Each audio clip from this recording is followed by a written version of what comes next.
आहा, आनंद आ रहा है, सचमुच आनंद आ रहा है।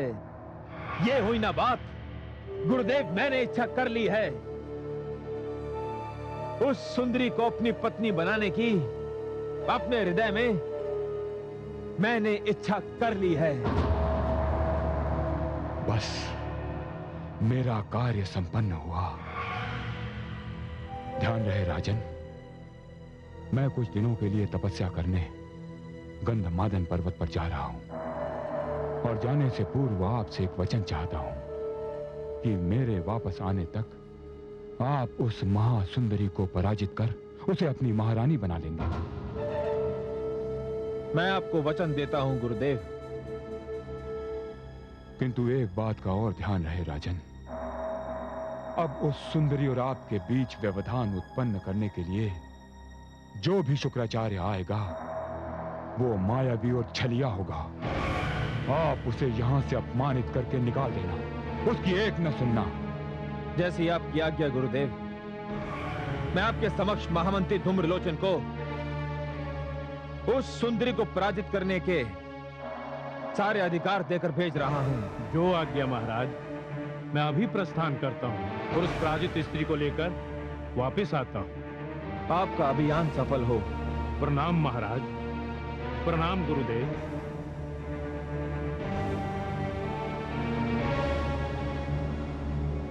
धन्यवाद गुरुवर। अब मैं भी चलता हूं। प्रणाम गुरुदेव। कल्याण हो, कल्याण हो राजन।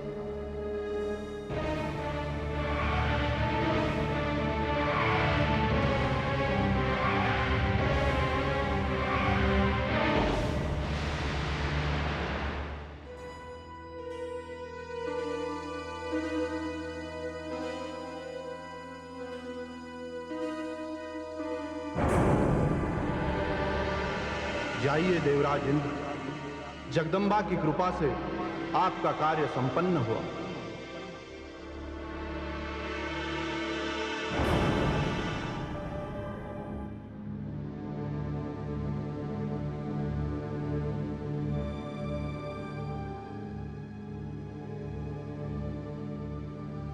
छल और करूर।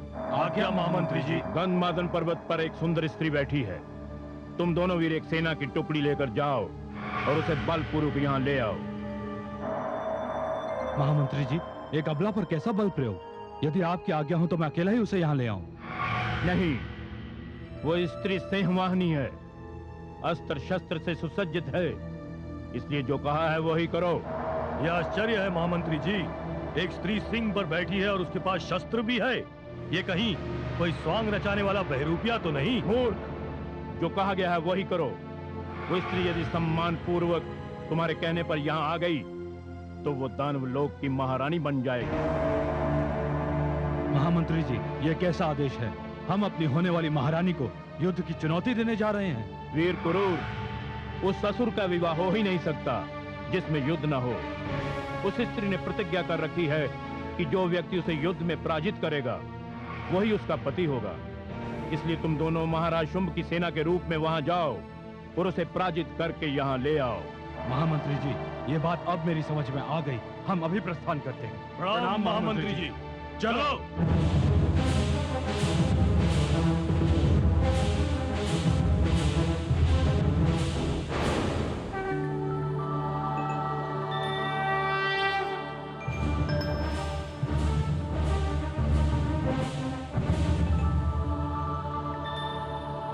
वनराज,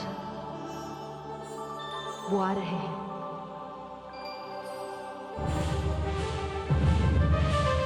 किंतु वनराज, ये क्या? ये तो मुट्ठी भर भी नहीं।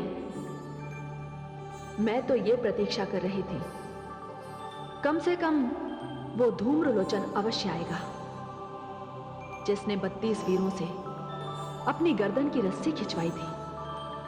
किंतु लगता है वो तो पैरों में महावर रचाकर बैठ गया।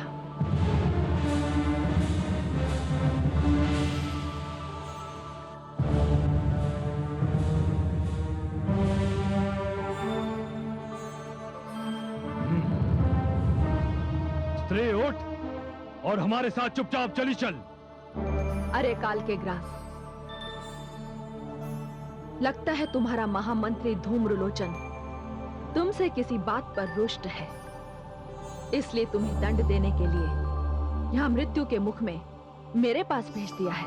व्यर्थ की बातें ना कर स्त्री। ये व्यर्थ की बातें नहीं है, सत्य है। तुम अभी मेरी शक्ति से परिचित नहीं हो। देखो स्त्री, इतना तो हमें ज्ञात है कि महाराज शुम्भ ने तुम्हें अपनी महारानी बनाना स्वीकार कर लिया है। इसलिए मैं नहीं चाहता कि मेरे हाथों तुम्हारा कोई अनिष्ट हो। और बिना अनिष्ट के मैं यहाँ से जा भी नहीं सकती। तुम तो इस योग्य भी नहीं हो कि तुम्हारा वध किया जा सके। महामंत्री धूम्रलोचन ने सत्य ही कहा था। तुम सिंह पर बैठकर ये समझती हो कि हम तुमसे भयभीत हो जाएंगे? हम दानव है, दानव। दानव दानव मत करो। तुम शस्त्रों का तो क्या, मेरे एक श्वास का भी सामना नहीं कर सकते। अरे ये तो बहुत आगे बढ़ती जा रही है। सैनिकों, इसे घेर लो, बांधो और अपने साथ ले चलो। घेरा डालोगे? हाँ, बंदी बनाएंगे।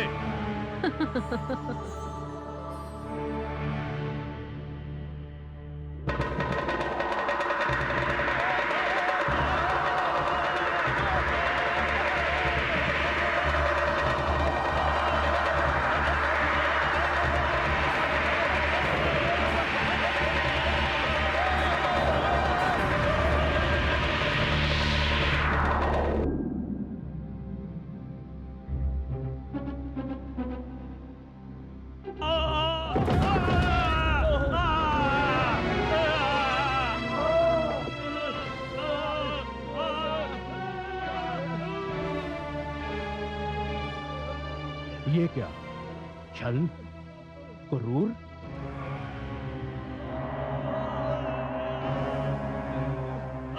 ये क्या छल और क्रूर? क्या इसी रूप में मैंने तुम्हें उस सुंदरी को लाने को कहा था? ऐसा लग रहा है जैसे किसी ने हवा की गठरी में बांधकर तुम्हें फेंक दिया हो। यही हुआ है श्रीमान, हमारा दुर्भाग्य। हम उस स्त्री को वश में क्या कर पाते? उससे दो दो हाथ क्या करते? उसने तो एक ही फूंक में हम सबको तिनकों की भांति उड़ाकर यहाँ फेंक दिया है। हाँ महामंत्री धूम्रलोचन, उसके मुख से, उसके श्वास ने एक भयंकर आंधी बनकर आकाश से नीचे फेंक दिया हमको। नहीं, ये नहीं हो सकता, ये असंभव है। कदाचित रूप की खान होने के साथ साथ वो महासुंदरी मायावी भी है। तुम सब यहीं ठहरो, मैं स्वयं जाता हूं और उसे लेकर आता हूं। वो धूम्रलोचन की शक्ति को नहीं जानती। अब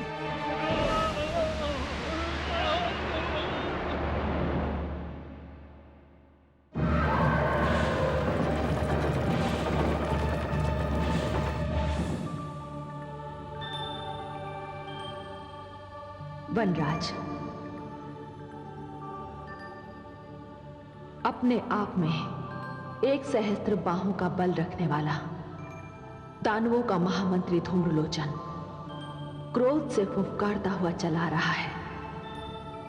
लगता है उसे अपनी सेना का आंधी में तिनकों वाली दशा को पहुंचना अच्छा नहीं लगा। देवी! क्या बात है महामंत्री धूम्रलोचन, तुम तो अपने आप को बड़ा वीर समझ रहे थे। अपना बल प्रयोग करके तुमने तो 32 वीरों को हवा में उड़ा दिया था। मैं तो अकेली हूं।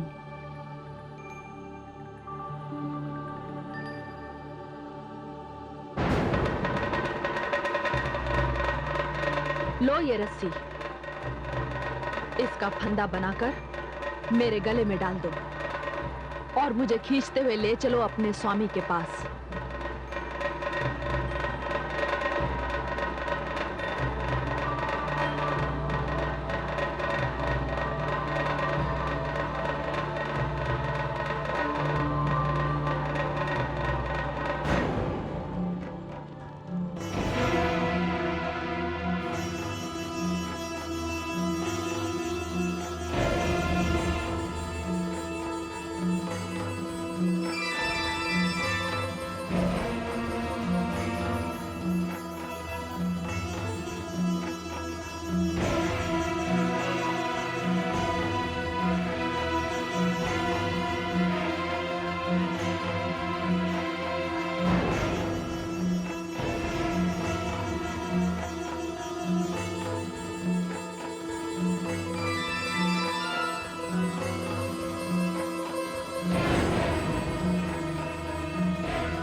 लोचन, तुम्हारे लिए तो यह भी संभव नहीं। अब मुझे पराजित करने की विधि स्वयं तुम्हें ही सोचनी पड़ेगी। तो सोच लो, मैं तुम्हारे साथ दया का, करुणा का और सम्मान का व्यवहार कर रहा था, ये सोचकर कि तुम दानव कुल की होने वाली महारानी हो। मैं तो ये भूल ही गया था कि मुझे तुम्हारे साथ शत्रुता का व्यवहार करना चाहिए।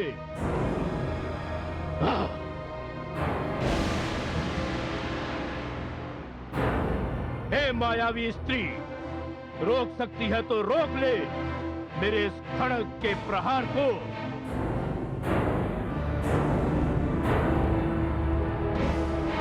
तू करेगा मुझ पर प्रहार? हाँ, सावधान।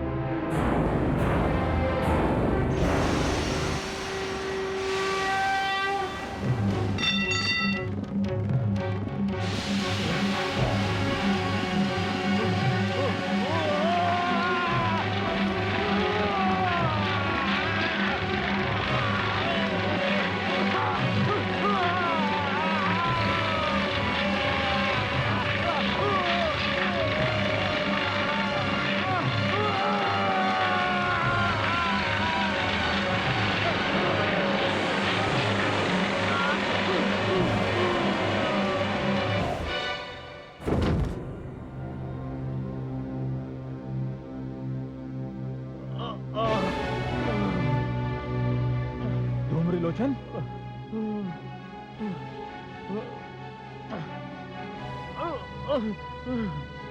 लोचन, ये क्या हो गया तुम्हें? किसने की तुम्हारी ये दशा?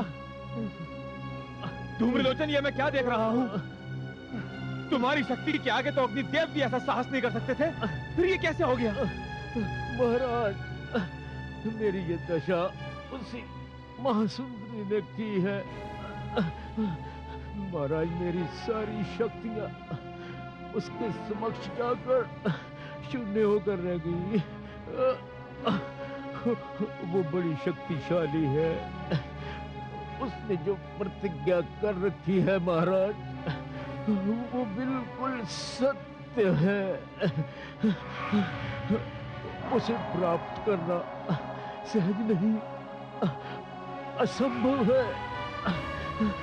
मेरी ये दशा करके महाराज, उसने आपको चुनौती दी है।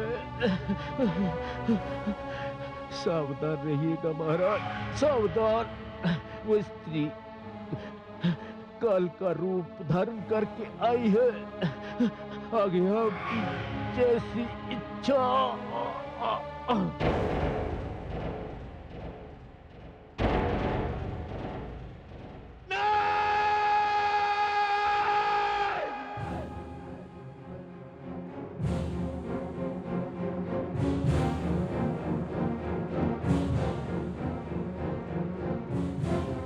उस स्त्री को तो मैं प्राप्त करके रहूंगा।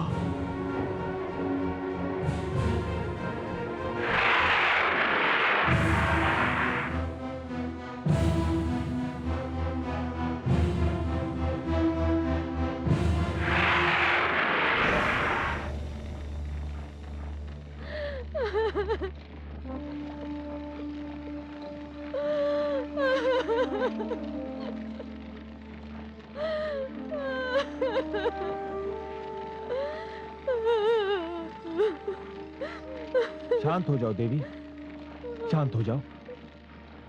पति की मृत्यु पर अश्रु बहाना तो मानवों का स्वभाव है, और आप तो एक दानव वीर की पत्नी हैं, और दानवों की परंपरा भी अच्छी तरह से जानती हैं।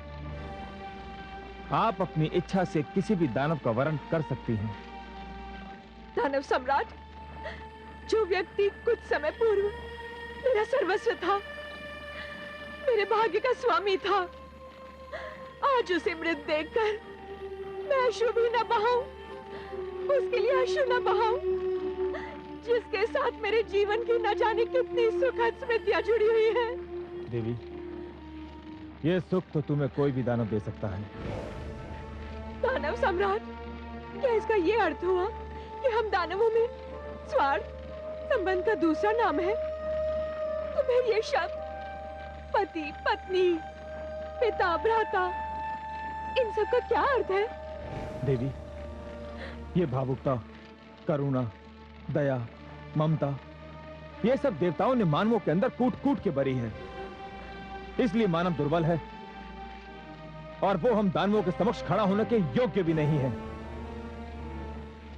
और मैं दानवों में इतनी दुर्बलता नहीं आने दूंगा। संबंध तो केवल पहचान मात्र है और कुछ भी नहीं। नहीं दानव सम्राट, मैं आपकी इस बात से सहमत नहीं हूँ। संबंधों का सम्मान एक बहुत ही सुंदर मानवीय गुण है और ये सुंदर गुण जहाँ से भी मिले हमें उन्हें ले लेना चाहिए। चंड, मुंड,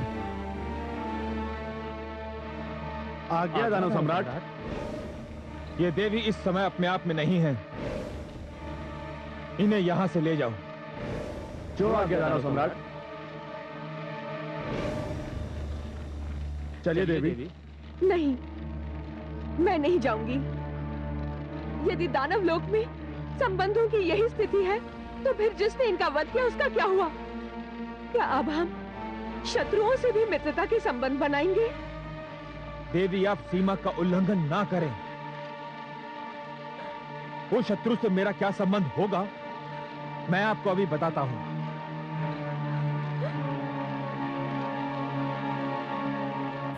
मैं इस चिता पे हाथ रख के सौगंध खाता हूं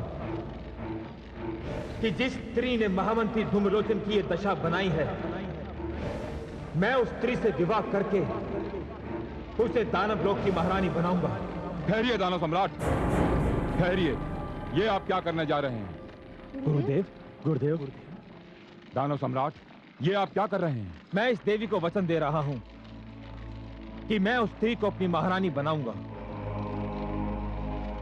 यदि उसने प्रतिज्ञा की है कि जो उसे युद्ध में हराएगा वो उसकी पत्नी बनेगी, तो मैं उसे युद्ध में हराऊंगा और उसे अपनी पत्नी बनाऊंगा। दानव सम्राट, ये आप क्या कह रहे हैं? धूम्रलोचन ने जो भी किया, धूम्रलोचन का जो भी अंत हुआ, उसका उत्तरदायी स्वयं धूम्रलोचन है। हाँ गुरुदेव, धूम्रलोचन ने जो भी किया आपकी अनुमति लेकर किया। उसके पश्चात। ठहरिए दानव सम्राट, हम इस विषय में बात कर चुके हैं। हाँ गुरुदेव, इस विषय में मुझे भी आपकी अनुमति प्राप्त हो चुकी है। अनुमति? कैसी अनुमति? किसने दी आपको अनुमति? आपने। मैंने कोई अनुमति नहीं दी। क्या गुरुदेव, आपने मुझे कोई अनुमति नहीं दी? नहीं, मैंने कोई अनुमति नहीं दी। अब उस सुंदरी और आपके बीच व्यवधान उत्पन्न करने के लिए जो भी शुक्राचार्य आएगा वो मायावी और छलिया होगा। तो इसका अर्थ ये हुआ कि गुरुदेव सत्य कहते थे। कौन हो तुम? क्या मैं कौन हूं? अपने कुल गुरु से पूछ रहे हो? उस कुल गुरु से जिसे तुम स्वयं बुलाकर लाए थे? बंद करो ये ढोंग भैरूपिये। दानव सम्राट शुंभ के समक्ष तुम्हारा आने का ये साहस कैसे हुआ? यदि तुम हमारे गुरु होते तो हमें उत्साहित करते, हमें उस स्त्री पर विजय प्राप्त करवाकर उससे विवाह करने की प्रेरणा देते। दानवों, दैत्य और असुरों में मैं ये कार्य प्रथम बार करने नहीं जा रहा हूं। मुझसे पूर्व भी लोग ये कार्य कर चुके हैं और मेरे पश्चात भी ये कार्य करते रहेंगे। ये हम दानवों की परंपरा है। मूर्ख, तुम्हारे सामने ये दुस्साहस देवताओं का गुरु ही कर सकता है।